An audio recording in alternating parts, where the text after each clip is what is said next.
Welcome to D Kumar life science classes. आज हम लोग बात करें बहुत इंपॉर्टेंट टॉपिक है थेरेपेटिक एंड रिप्रोडक्टिव क्लोनिंग। इसी के साथ हम लोग डिस्कस करेंगे ethical issues and prospect for human cloning. बहुत इंपॉर्टेंट टॉपिक है, इस वीडियो को लास्ट तक आप देखिएगा, आपका पूरा कंसेप्ट आपका क्लियर हो जाएगा दोस्तों। और ये टॉपिक ऐसा है, चाहे बच्चा BSc, BTech, MSc, MTech, biotech का स्टूडेंट हो तो उनके कोर्स में रेगुलर आपके क्वेश्चन पूछे आते हैं। गेट हो या CSIR नेट हो, उससे क्वेश्चन आपके पूछे आते हैं। तो दोस्तों इस वीडियो को बहुत केयरफुली आप पूरा स्टडी करिएगा, ध्यान से इसको सुनिएगा।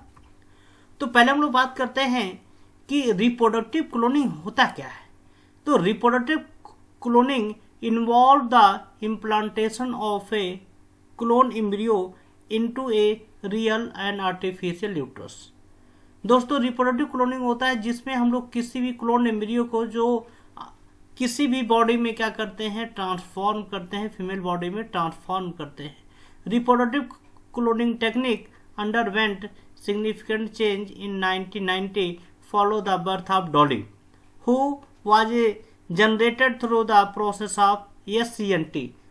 दोस्तों हम लोग लास्ट वीडियो में हम लोगों ने डिस्कशन किया था जो डॉली की बर्थ हुई थी, बहुत ही इंपॉर्टेंट टेक्निक था SCNT, somatic cell nuclear transfer के थ्रू आपके आइडेंटिकल कॉपी डेवलप किया गया था शिप का, जिसका नाम डॉली दिया गया था। दिस प्रोसेस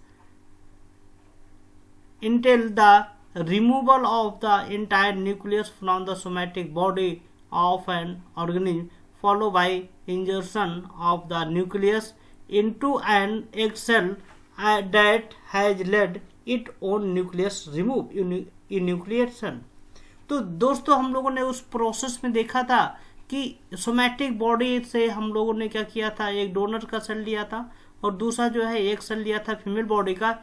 एक सेल को क्या किया गया था, उसके न्यूक्लियस को रिमूव करके देन दोनों सेल को फ्यूज करके हम लोगों ने एम्ब्रियो डेवलप किया था और एम्ब्रियो फीमेल बॉडी में डेवलप किया था और वहां पे न्यू डॉली आपकी डेवलप हुई थी।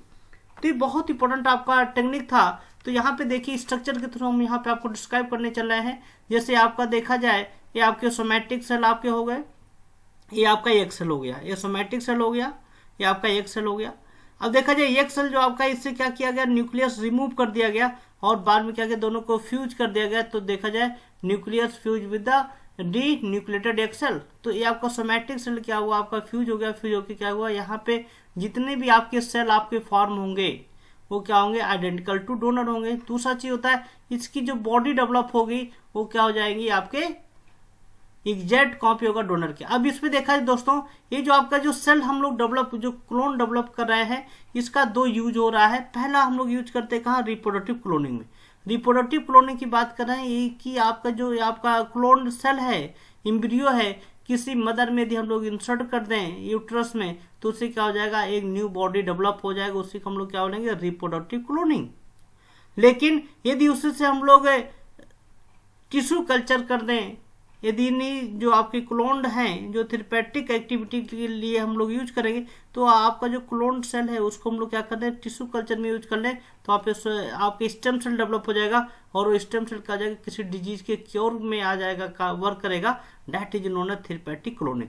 तो दोस्तों reproductive cloning and therapeutic cloning में क्या है, दिस द बेसिक डिफरेंस। ये बहुत इंपॉर्टेंट डिफरेंस है, ये स्ट्रक्चर बहुत इंपॉर्टेंट है दोस्तों। अब हम बात करें थेरेपेटिक क्लोनिंग। आपके थेरेपेटिक क्लोनिंग की हम लोग बात करें या रिप्रोडक्टिव क्लोनिंग की बात करें तो इस स्ट्रक्चर में देखिए मैंने बिल्कुल यहाँ पे सेग्रीगेट किया है, यहाँ पे वेल क्लियर आपको आइडेंटिफाई होगा।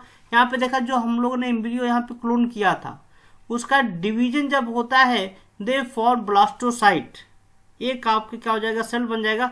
अब इस सेल का हम लोग यूज यदि किसी बॉडी में यूट्रस में ट्रांसफॉर्म कर दें तो वहां पे क्लोन बेबी डेवलप हो जाएगा। तो इसको हम लोग क्या बोलेंगे, रिप्रोडक्टिव। इस पोर्शन क्या बोलेंगे, रिप्रोडक्टिव। लेकिन यदि इसी को हम लोग क्या करें, सेल फॉर रिसर्च के लिए थेरेपेटिक क्लोनिंग के पर्पज में यूज कर लें, किसी भी डिजीज के क्योर करने में हेल्प करे या किसी भी स्टेम सेल का डेवलपमेंट कर दे, तो ये जो आपका ये पार्ट आएगा that is known as therapeutic cloning.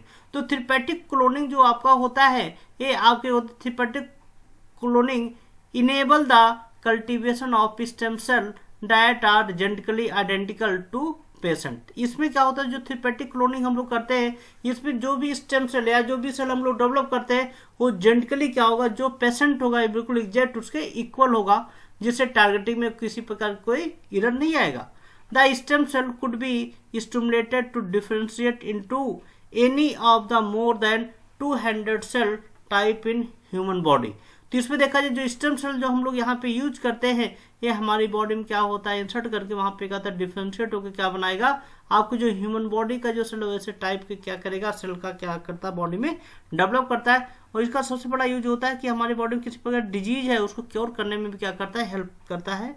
अब यहाँ पे हम लोग इस स्ट्रक्चर को बहुत ध्यान से दोस्तों देखिएगा, तो two kind of cloning, two kind of human cloning. पहले हम लोग बात करें, जैसे देखा जाए किसी भी पर्सन से क्या किया गया, आपका पहले हम लोग सेल क्या करते हैं, आइसोलेट करते हैं। सेल आइसोलेट करने बाद हम लोग यहाँ से एक सेल लिया गया, एक सेल के न्यूक्लियस को क्या कर दिया गया, रिमूव कर दिया गया, इस एक सेल को क्या कर दिया गया, इन्यूक्लिएटेड कर दिया गया। और जो आपका आइसोलेटेड सोमैटिक सेल है, न्यूक्लियाई है, उसको क्या कर दिया गया, इसके साथ आपका फ्यूज कर दिया गया। फ्यूज कर दिया गया तो यहाँ पे देखिए एग जो आपका है ये सोमैटिक सेल न्यूक्लियस के साथ आपका आ गया, फ्यूज हो गया। जब इसको हम लोग एक्टिवेशन करते हैं, एक्टिवेशन बाय डिफरेंट प्रोसेस होता है, शॉक के थ्रू किया गया, तो यहाँ पे देखा जाए आपका सेल जो आपका है अर्ली डेवलपमेंट आपका लेबोरेटरी में हम लोगों ने जब इसको मीडिया में ट्रांसफॉर्म किया, कल्चर किया, तो क्या हुआ, देखा यहाँ पे आइडेंटिकल सेल क्या हुए, आपके डेवलप हो गए। जब आइडेंटिकल सेल आपके लेबोरेटरी में आपके डेवलप हो जाते हैं, तो यदि हम इसको किसी बॉडी में इंसर्ट कर दिया गया तो वहां पे क्या हुआ, क्लोन बेबी डेवलप हो गया, उसको क्या बोल दिया गया, रिप्रोडक्टिव। और यदि उसी को हम लोग क्या करते हैं, पेटी डिस्क में रख के आपके एम्ब्रियोनिक स्टेम सेल डेवलप कर दिया गया और वो डिजीज में क्या हुआ, क्योर हो गया।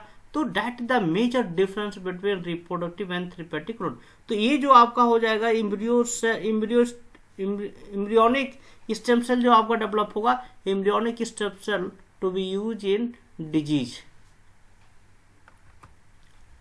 अब एक डिफरेंस की हम लोग बात करें, यहाँ पे देखा जाए बेसिक डिफरेंस क्या है, what is the difference between आपके therapeutic cloning and reproductive cloning. हम थेरेपेटिक क्लोनिंग की बात करते हैं, the production of embryonic stem cell for the use of replacing और repairing damage tissue organ achieve by the transferring a diploid nuclei from a body cell into an egg whose nucleus has been remove. अब इसमें देखा जाए दोस्तों, जो therapeutic जो cloning होता है उसको हम लोग कहाँ पे यूज करते हैं, they are use in repairing. कोई भी हमारे बॉडी में टिश्यू या ऑर्गन डैमेज होगा उसको रिपेयर करने में हेल्प करा, आजकल हम लोग देख रहे हैं लार्ज अमाउंट में हो रहा है, और उसको रिप्लेस भी कर सकते हैं, तो ये थेरेपेटिक क्लोनिंग में आ गया। लेकिन उसी रिस्पेक्ट में हम बात करते हैं रिप्रोडक्टिव क्लोनिंग में, तो रिप्रोडक्टिव क्लोनिंग में क्या किया गया, वहां पे आइडेंटिकल बॉडी डेवलप किया गया, original identical body means clone body क्या किया गया, न्यू क्लोन बॉडी क्या किया गया, प्रोड्यूस किया गया। दूसरा डिफरेंस की बात करते हैं, creating embryo develop under laboratory condition. जब हम लोग एम्ब्रियो का डेवलपमेंट कर लेते हैं, देन हम लोग क्या करते हैं, उसकी कल्चर करते हैं लेबोरेटरी में, देन स्टेम सेल डेवलप करते हैं। लेकिन यहाँ पे क्या होता है कि जो रिप्रोडक्टिव क्लोनिंग होता है, तो यहाँ पे हम लोग क्या करते हैं, किसी भी बॉडी के अंदर क्या करते हैं, इंसर्ट करते हैं फीमेल बॉडी में, वहां पे क्या होता है, न्यू बॉडी डेवलप होती है। तीसरा हम लोग बात करते हैं responsibility for creating embryonic stem cell to treat disease such a diabetes, Alzheimer disease. तो देखा जाए दोस्तों, बहुत ही जो आपके मेटाबॉलिक डिजीज हैं, जो बहुत ही कॉम्प्लेक्स डिजीज हैं, जो हमारी लाइफ को लार्जली हेजर्ड कर रहे हैं, तो उनके लिए क्या होगा, एम्ब्रियोनिक स्टेम सेल क्या करेगा, इस टाइप के डिजीज को ट्रीट करने में हेल्प करेगा।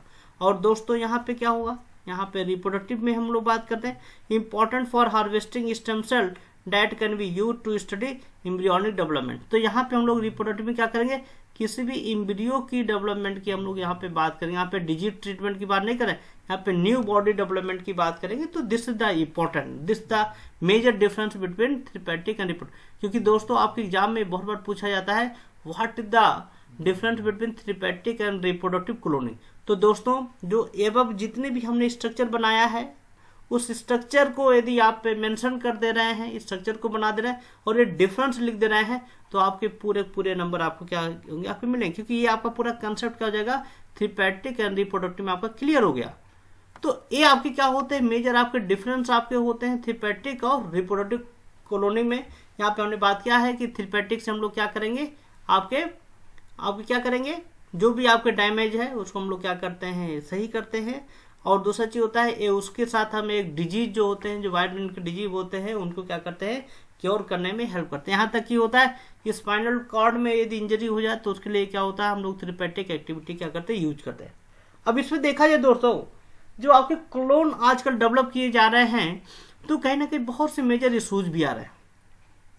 इथिकल इशूज की बात करते हैं, देखिए क्लोन जो है that is the important agriculture field में आपका क्लोनिंग प्रोसेस हाईली सक्सेस है, एनिमल में भी सक्सेस है, लेकिन कुछ आपके ऐसे एनिमल्स होते हैं, कुछ ऐसे लिविंग एजेंट होते हैं, उन पे क्लोनिंग क्या किया गया, बैन किया गया। उसमें एक आता है ह्यूमन क्लोनिंग। ह्यूमन क्लोनिंग पे बहुत ज़्यादा एथिकल इशूज आपके हैं। तो हम यदि ethical issues specific to human cloning की बात करते हैं, तो सबसे पहला आता है the safety and efficacy of the procedure. ये सबसे बड़ा आपके कॉलोनी में आता है कि हम कॉलोनी में क्या करते हैं, ये कहीं ना कहीं सेफ्टी पर्पज के लिए क्या होता है, आपका डिफरेंस होता है। लेट करिए जैसे कोई भी यदि आपका कंपार्टमेंट है, यदि वहां पे गार्ड से लेकर के हर आदमी की क्लोनिंग कर दिया जाए, तो हर आदमी क्या होगा, एक दूसरे के बिल्कुल सेम रहेगा। तो वहां पे कौन सेफ्टी पर्सन है, कौन ओनर है, वो चीज वहां पे आप डिफ्रेंशिएट नहीं कर सकते। दूसरा जो होता है, जो क्लोनिंग होता है, वो हमेशा destruction embryonic stem cell research होता है। और हमेशा जो क्लोनिंग होगा वो कहीं ना कहीं ह्यूमन को क्लोनिंग जो आपका डेवलप किया जाएगा वो कहीं ना कहीं डिस्ट्रक्शन का ही काम करेगा। और तीसरा चीज जो आपका इंपॉर्टेंट होता है, उसका रिप्रोडक्टिव जो क्लोनिंग होते हैं, इसमें कहीं ना कहीं चाइल्ड और पेरेंट के रिलेशन में भी कहीं आपका क्या होता है, बहुत ही हाईली इफेक्ट आता है। क्योंकि यदि आपके किसी के घर में सभी का क्लोन कर दिया जाए, ह्यूमन क्लोनिंग कर दिया जाए, तो वहां पे क्या हो जाएगा, जितने भी लोग होंगे सब आइडेंटिकल होंगे। उसमें हम लोग जो चाइल्ड पेरेंट के रिलेशन जो होते हैं, वो चीज क्या हो जाएंगे, आपके हाईली इफेक्टेड हो जाएंगी। बहुत बड़ा आपका इशूज होता है। अब डिसएडवांटेज की हम लोग बात करते हैं। पहला आपका डिसएडवांटेज होता है क्लोनिंग की, ह्यूमन क्लोनिंग की, तो ये क्या होता है, ये आपके इम्परफेक्ट साइंस माना गया है।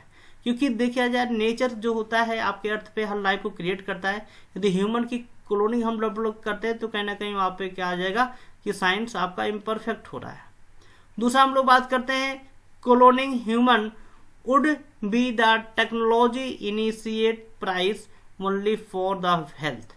मीन यदि हम क्लोनिंग करते हैं तो सबसे बड़ा इफेक्ट आता है कि जो भी हम लोग पैसा अर्न करेंगे वो हमारे हेल्थ के ऊपर भी क्या होगा, वेल्थ के ऊपर भी क्या होगा, आपका इफेक्ट आएगा, पूरा खर्चा हो जाएगा।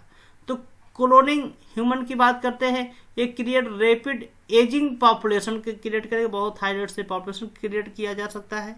आपका क्लोनिंग ह्यूमन जो आपका होता है, ये कहीं ना कहीं हमारे इंडिविजुअल को क्या करेगा, आपके अल्टर कर देगा। और क्लोनिंग ह्यूमन जो क्या कर देगा, अल्टर कर देगा अपने रिलेशन को भी। हमने भी लास्ट लेक्चर में बताया कि रिलेशन को भी क्या करेगा, आपको इफेक्ट करेगा। ह्यूमन का आपस में जो रिलेशन होता है वो कहीं ना कहीं आपका डिस्ट्रॉय हो जाएगा। रिलीजियस इशूज देखा जाए, ह्यूमन क्लोनिंग को लेकर रिलीजियस इशूज बहुत ज़्यादा है। क्योंकि देखा जाए डिफरेंट टाइप के रिलीजियस इशूज होते हैं, आपके रिलीजियस होते हैं। हर रिलीजियस का क्या है, आपके गॉड के साथ एक रिलेशन होता है। लेकिन इसमें some people believe that cloning is similar to playing God. ये बोला गया कि जो क्लोन, क्योंकि गॉड जो है नेचर माने हर इंसान को बना रहा है, लेकिन क्लोनिंग क्या कर रहा है, ये भगवान के साथ क्या कर रहा है, खिलवाड़ कर रहा है। वो कहीं ना कहीं क्या करते हैं, they believe that God should be the creator of all living and natural thing. जितने भी लिविंग नेचुरल थिंग है वो कहीं ना कहीं गॉड क्या कर रहा है, क्रिएट कर रहा है। तो ये कहीं ना कहीं उसके साथ प्लेइंग हो जाता है। रिलीजियस इशूज की हम लोगों ने भी यहाँ पे जस्ट बात किया। रिलीजियस इशू में एक चीज आता है, यदि आपको people believe human cloning take away from the individual being unique and stress physiological and sociological development. यहाँ पे लोगों का ये भी है रिलीजियस से रिलेटेड, यदि हम लोग ह्यूमन क्लोनिंग डेवलप करते हैं तो कहीं ना कहीं फिजियोलॉजिकल या सोशल क्या होगा, डेवलपमेंट या स्ट्रेस डेवलपमेंट क्या होगा, उसके अंदर ज़्यादा होगा। ठीक, इसके साथ ये बोला गया कि कोई भी यदि आपका ह्यूमन क्लोन किया जाता है तो रिलीजियस पीपुल बिलीव करते हैं कि जो भी क्लोन लोग होते हैं, जो क्लोनिंग की जाती है, उनके पास कोई सोल नहीं होता, कोई आत्मा उनके अंदर नहीं होती है, कोई मोरल सेंस नहीं होता। तो ये चीज क्या किया गया, आपको क्या किया गया, रिलीजियस से लेके क्या किया गया, ये आपका इशूज पे बात है। मेडिकल इशूज बहुत बड़ा मेडिकल इशूज है। ठीक है, ये मेडिकल इशूज की बात करते हैं तो इसमें आ जाएगा कि कहीं ना कहीं क्या हो जाएगा, यदि हम लोग ह्यूमन जीन ग्रो करते हैं ओल्डर विथ एज, तो ये कहीं ना कहीं क्या हो जाएगा, जो डोनर सेल के जैसा एग्जैक्ट कॉपी आपका डेवलप हो जाएगा। और पॉपुलेशन का जगह इंक्रीज होता चला जाएगा। तीसरा चीज हम लोग बात करते हैं, यदि cloning human through somatic cell nuclear transfer is simply inefficient.